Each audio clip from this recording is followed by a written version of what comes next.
Hey, everybody, and welcome to another episode of Eating at a Meeting. I am your host, Tracy Stuckrath, and I am so excited. It is August. Actually, I really can't believe that it feels like summer's almost over and summer's gone flying by. But for August, it is National Wellness Month, and I'm really excited just to kick this off with you to talk about how do we take care of us?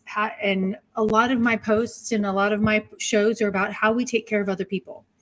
And as a meeting planner, my friend Yolanda Bomer, long time ago when I was still in-house corporate planner, she said, as an event planner, I was everybody's mama. Everybody in the company, took care of everybody. What are they eating? Where are we going? What are we doing? What kind of genes do you have, etc.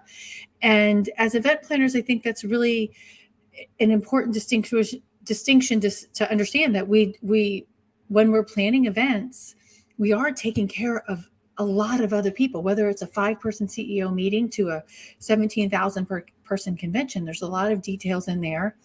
And as I said in the post about the show, is that, it is event planning is one of the top 5 most stressful jobs. It's not something to brag about, because it is a very stressful job, from managing checklists to attendee needs to vendor needs to signing contracts to making sure that security is safe, a wide variety of things that are on our plate.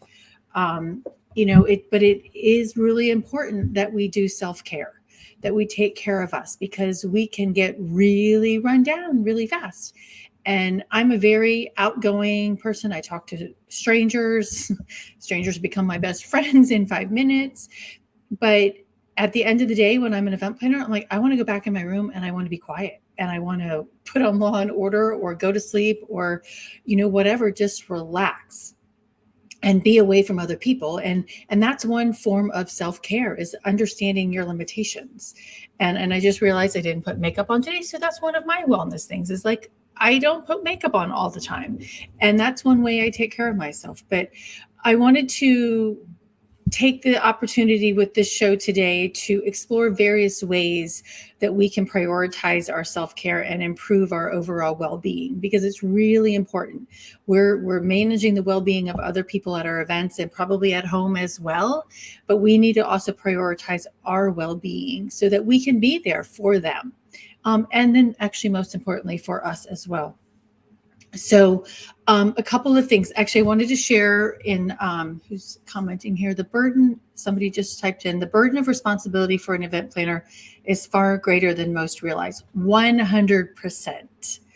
100%. I mean, it's mind blowing how many people and the responsibilities that we have as an event planner. And it's growing by the day. I mean, and I talk about dietary restrictions, but it's sustainability, it's dietary restrictions, it's making sure that everybody feels included at that event, but it's also security, and think about the active shooters that we have to balance out. What are the things that we need to do to ensure our attendees are safe, as well as our vendors and our stakeholders, et cetera. In one of my corporate jobs, that responsibility came down to the corporate plane. I wanted to make sure that everybody on our corporate and the executive level were not flying on the same plane. We had a history that all of our lawyers had passed away from a plane crash years before, but it really is making sure that you're thinking through all of those things to ensure the safety of our people. But again, it's taking care of other people, but we need to take care of ourselves. So some ways that I take care of myself is, I've got my props here, is like I put my running shoes on every day. I don't run, I walk, but I make sure that I'm doing some sort of exercise on a daily basis. This morning I got up and I walked 4 miles. I'm a very fanatic. I try to walk as fast as I can, but some days I can't. My hips don't work, so I have to slow it down, and I'm okay with that but I'm getting my steps in. And some sort of exercise. But how can you do that? What are your forms of exercise that you do to help relieve your stress or take care of yourself? I also have started lifting weights again, and I'm going to be doing a lot of body weight exercises going forward right now.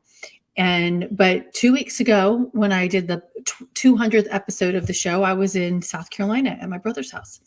My exercise that week was paddleboarding and kayaking. And let me tell you, paddling out to the middle of Murray Lake, and one day it was like glass. It was so still. I could stand on the paddleboard and just look around me. I wasn't moving at all. And I could hear the birds chirping. I could hear the planes flying over. It was so utterly relaxing. And that was just my form of well-being that day. Not only getting the exercise, but also just taking the time to sit and listen to nature. So in doing that, I want to make sure that we understand that it's not selfish. We can't be there for other people if we aren't taking care of ourselves. And so we need to make sure that we're taking care of ourselves. And this just popped into my head too, is like making sure that you've got your doctor's appointment set up, right? It's August, we got 2 months. October is breast cancer awareness month. So making sure that we're doing your annual checkups, doing those sorts of things, making sure that we're going to the eye doctor, and making sure we're whatever annual appointments that you need to have done, make sure you're scheduling those. Whether it's your teeth cleaning or your eye care, make sure those are done too, because those are just as important in that self-care. And I talked about moving your body. And one of the things too is my friend David, I'm having part of my problems with my walking is that my hips were bothering me. So he's like, you need to stretch your hips. And as I get older, I'm 55, making sure that I'm also doing the stretching after that I'm doing my walking, because you actually have to add the oxygen into your muscles after you've worked out. So I'm making sure that I'm actually doing hip stretching exercises after my walks. But that could be some sort of, and it's a yoga, yoga videos from the Peloton app or whatever app that you have. I actually have some yoga videos that I downloaded probably 12 years ago from Apple. And I use those in the morning when I wake up as well. And then one I found recently from, what is her? Svelte Training. She's on YouTube, but it's, I'm going to go down here, but it's like bending down and putting your hands between your legs and then coming up and opening your arms like that, doing that 5 times. I've been doing that every morning. And I feel so good. I'm like, it just opens up your heart, opens up your chest, and stretches your back after a good night's sleep, if you got a good night's sleep. And that's, but I love that exercise, just that morning stretch. And then talking about sleep, let's just jump into that. It's really important. And, going through menopause, sometimes sleep is not the thing that your body wants to do. So, but making sure that if you're not getting it at night, make sure you got a nap in the afternoon, schedule that time in there if you need it. But sleeping 6 to 7 hours a day is ideal per what medical research says. So trying to get that, turning off your computers before you're going to bed to make sure that you're relaxed and the blue light and the technology is not there burning your head away or your brain away. Just take that time to relax and make sure you're getting some good night's sleep. And that's including making sure that the temperature in your room is good for your sleeping. I've got a portable air conditioner in my room to make sure that it's set at 68 degrees so I can sleep well. Mindfulness. You really need to, it's really hyper connected to reducing stress and improving focus. So my friend Holly focuses on that. And let me see if I can find her, Holly Duckworth. And she focuses on mindfulness for individuals as well as for corporations and how important that is for business. I'm going to put her website up here in the chat for you so you can find Holly. She also is has an association for mindfulness and a podcast. It's really great, but there's quite a few apps out there that allow you to help you to do mindfulness and do your breathing just to center yourself. My brain goes like this, and sometimes it's really good. Sometimes I can't get there, but it's okay. Um, Learning from Holly, to just take those deep breaths and then relax and let the shoulders release down is really, just a couple of deep breaths. And actually my Apple Watch, if you don't have an Apple Watch, it does help. There is a breathing apparatus, mindfulness thing that has you breathe in and breathe out for a minute. And it getting that oxygen to your brain, to your muscles, etc. It's really, really, really helpful in focusing and reducing stress. And sometimes you just have to walk away and take those deep breaths and then come back to that conversation or whatever you were doing, just to get a fresh perspective. Because sometimes you're working all day long and you can't focus. This happened to me last week. Actually 2 days ago, I was like, so much to do and I couldn't focus and I just needed to get out. And I probably will just, after the show is over, go outside and take a short little walk, not a fast-paced walk, but just a walk to get outside and to breathe and take those deep breaths. Journaling is another great way to focus on mindfulness. I'm not really good at it, but I know a lot of people who are getting up in the morning and writing, what your thoughts are for the day, or even taking those notes the night before, writing down how your day went, right? Those are really important things to do. And I'm not, as I said, I'm not very good at it, but maybe you are, and that's really good for taking care of yourself. One other good thing, like I mentioned, doing the paddleboarding is digital overload. And sometimes just putting on the TV behind me helps me focus a lot, just kind of having that noise because I work at home. But I also really appreciated going out into the water, even though I took my phone so I could take photos. But that again is breaking from that digital overload, but not looking at your phone first thing when you get up, or just taking 20 minutes, 30 minutes to pick up a book on your, actually a paperback book or a hardback book to sit and listen and think about things, and to get away from that digital overload. One other thing to do, I'm going to take a sip, so we're going to talk about water. Staying hydrated is really, really important for your self-care. I was, a couple of weeks ago, I did an event up at the Marine Corps base, Quantico, and I thought it was interesting that in the bathroom, they had a picture of different colors of urine and showing, when you're hydrated and when you're not hydrated. And some of them were like dark brown, black. And I went out and I'm like, it kind of amazes me that you're having to remind Marines that they need to stay hydrated. And he's like, some of these young people will drink, a Red Bull and have a hamburger, or, and not drink water, not stay hydrated. And their urine gets really dark. So making sure, and the lighter your urine is, the more hydrated you are. So just make sure that you're drinking water or eating fruits and vegetables or foods that have a lot of water in them throughout the day. It doesn't have to be 10 cups of 8 ounces of water, but you can get it through the food that you're eating as well. A watermelon is good for that in the summertime. Very high water content. Practice gratitude is another way to do this. And I loved this in June. My friend Holly, a different Holly, was celebrating joy every day. And she did a post every day on what she was grateful for or what she found joy in.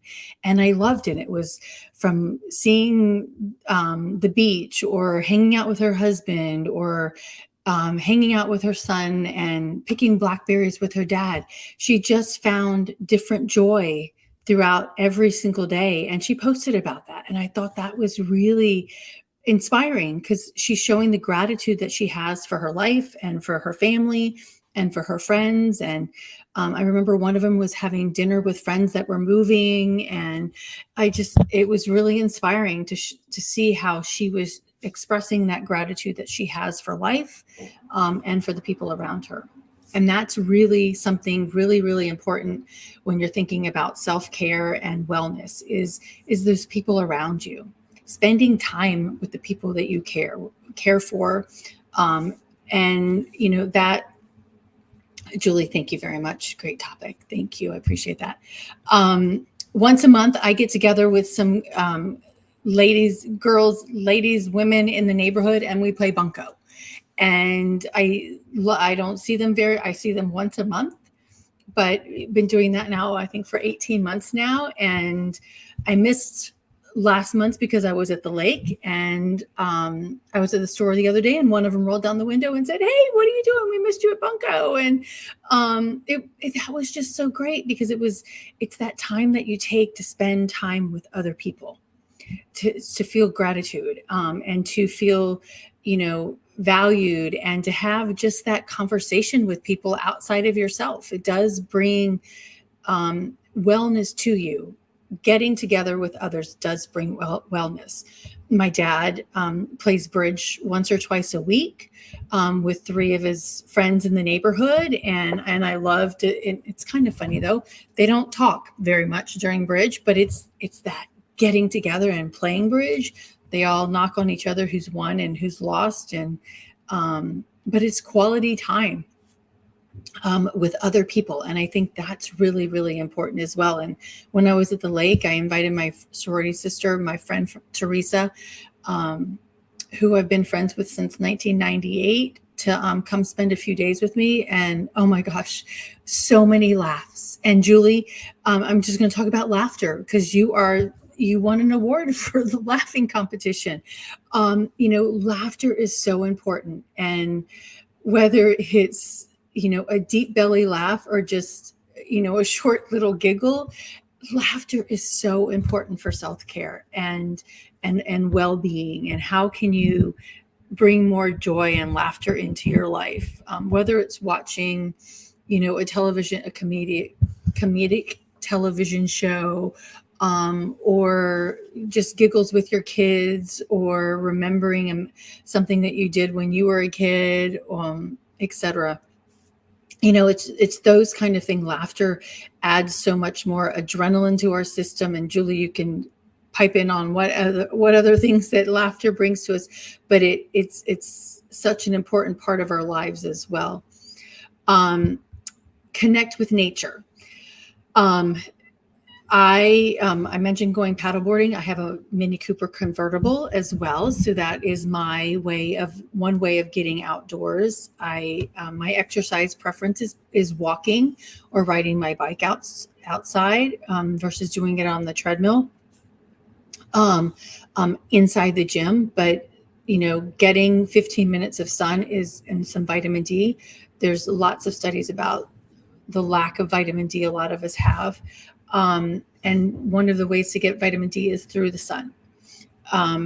So I think it's really important to spend, 15, 20, 30 minutes outside if you can, a day, and just listen to the birds, rescue a turtle, or, whatever you want to do. Go sit in the forest in some trees. There's a study, I have to find it, forest bathing, Mark Cooper, from IAC, and I always talk about forest bathing. And Japan, some research in Japan found, and there's an article in US News, which I will post it on here, about forest bathing. And that's really just sitting in nature without the technology and just listening and participating in it's, let's see,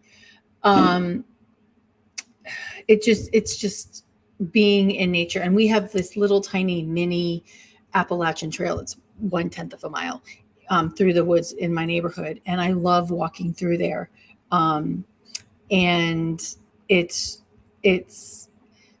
listening to the creatures, the squirrels and the birds, and we do have bears and deer in our neighborhood, but I'm hoping I'm not seeing them. But just being in that woods environment, being out in nature is really good. It's good for our overall health. And this started increased. Anyways, lots of different things about that. Julie just posted in here. Laughter is a deep de-stressor. It helps us get out of our heads. Thinking too much and ruminating on a problem makes me stressed, and it's necessary or helpful for her to laugh. And so Julie and I Julie and I are sorority sisters as well, but we reconnected in San Diego 15 years ago, 10 years ago. When did you win that competition?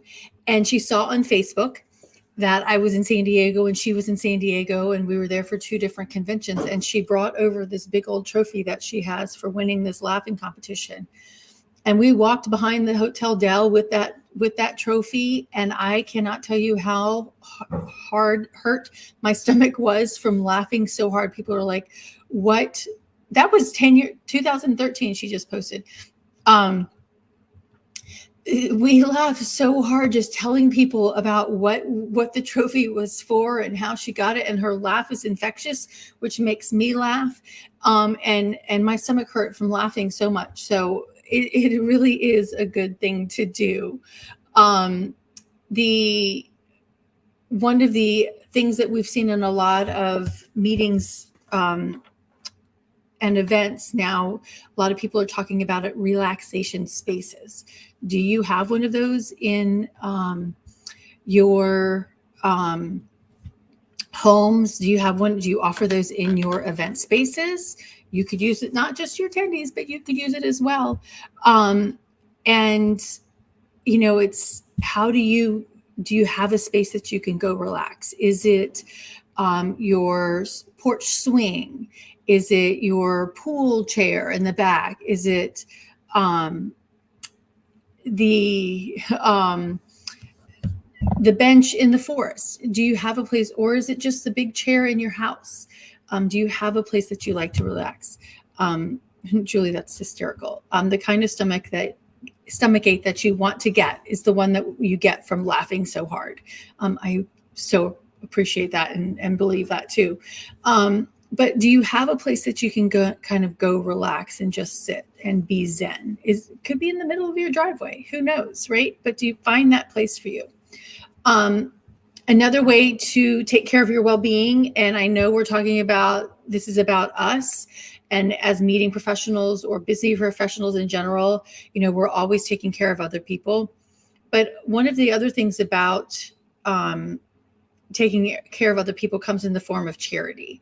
So is there a nonprofit that you work for? Can you go feed the hungry? Can you go make bikes for kids? That, even though it's kind of taking care of other people, it's also just giving your sense of charity, not a sense of charity, but you're giving charity out and giving of yourself in a different way. That's not work, right? It's something that you believe in.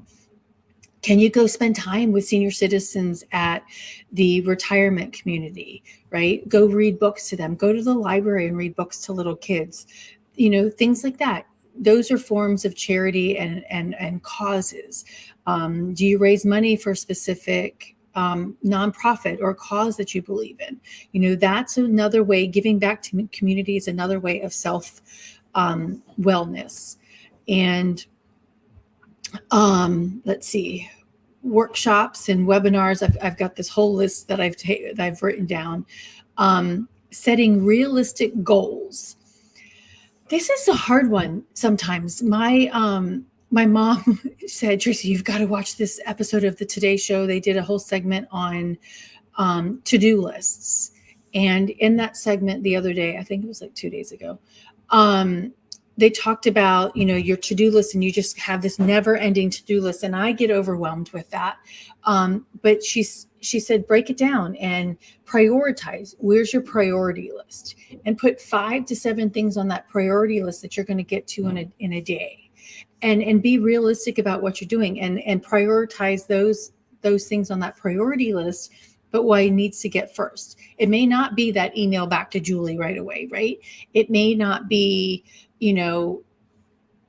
making your kids lunch or whatever it is, but set those priorities and make sure they're realistic, because you want to, what is that, SMART goals, and now I don't even remember what that means. Realistic and time, and so I've got to look that back up on what those are. But make sure that they're good for you and that you're putting your priority to what needs to be done versus understanding how long that's going to take. And actually, one example is that a presentation that I'm giving at IMEX in 2 months. I put out a request for event menus from across the country so I can analyze them. That's a priority to me, but I don't have to have it done until the end of August, middle of September, so that I can do that. So I'm just going to work on it bits and pieces until then so I can complete it. And so that's putting my priority. I've got other things that I need to do before I get that done, but that's how I'm going to prioritize that. I have 100 menus to go through, so it's going to take me a while. Let's see, streamline. Oh, okay. So I haven't even talked about food, right? Thinking about how do we take care of our wellness. I talked about water, but how are you taking care of yourself with the food that you eat? If you're vegan, if you're not a vegan, if you're gluten-free, if you eat everything, how do you prioritize what you're eating? And are you getting fruits and vegetables in every single day? How are you prioritizing your snacks? Are you making sure that they're healthy snacks, or are they potato chips, right? Or, smoothies or granola, ensuring that you've got a wide variety of fruits and vegetables in your diet, as well as grains and a variety of things that work for you. I am whatever works for you best, but make sure that you're putting healthy food into your body as well. And that we're not snacking constantly. And I'm guilty of it as well, but just figuring out how to make those snacks healthier and, that are the sensible portion sizes. And if you travel a lot, like I do, and you go to the what are those things called? The stores at the airport where you buy your snacks and your water and your magazines and your books and things like that. If you buy that bag of nuts or those bag of things, if you look at the back side of it, it says serving size. And it's probably 5 servings in one of those bags. But how many of you actually eat the whole bag in one sitting, right? Those foods are engineered for you to eat them, and crave them. So, but how can you make sure you're looking at your portion sizes and you're managing what you're actually putting into your body? And I'm going to do 2 or 3 more things, and let it wrap up. If you've got any comments about what you do for your wellness, please let me know in the chat, in the comments, wherever you are. But one of the things, just talking about food, is talking about sugar. We need to cut back on sugar. Sugar, in my presentations, I talk about health and wellness. I talk about that sugar used to only be able to be purchased at an apothecary, because it was seen as a drug, because it raises, it wreaks havoc on our stress and our blood system and things like that. So cutting back on the amount of sugar that you take or you eat is really important for managing your blood sugar levels, which helps manage your sleep and your stress and a variety of things. So, and it's not just the teaspoon of sugar that you're putting in your coffee or your tea. It's the sugar that you're finding in potentially in the pre-packaged foods that you're buying. It's in your cereals or your crackers or your sauces, your ketchups and things like that. So depending on how much of that you eat on a daily basis, your sugar is adding up.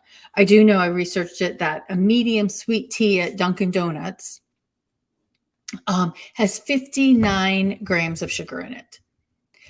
That's well over the amount of grams of sugar that you should have in a day, but that's what we're doing. So really thinking about how you can cut back on your sugar. If sweet tea is your thing, limit it to 1 glass a day, and maybe do a small versus a medium, but then watch your sugar intake the rest of the day. I am not a doctor. I am a health coach, but so I'm not telling you what to eat and what not to eat. Find where your balance is. But I do know that reducing the amount of sugar that we have in our body helps with mood swings, helps with sleep, helps just staying awake as well, because our blood sugar can go up really high and then drop, and then we're crashed for the day and we don't feel good.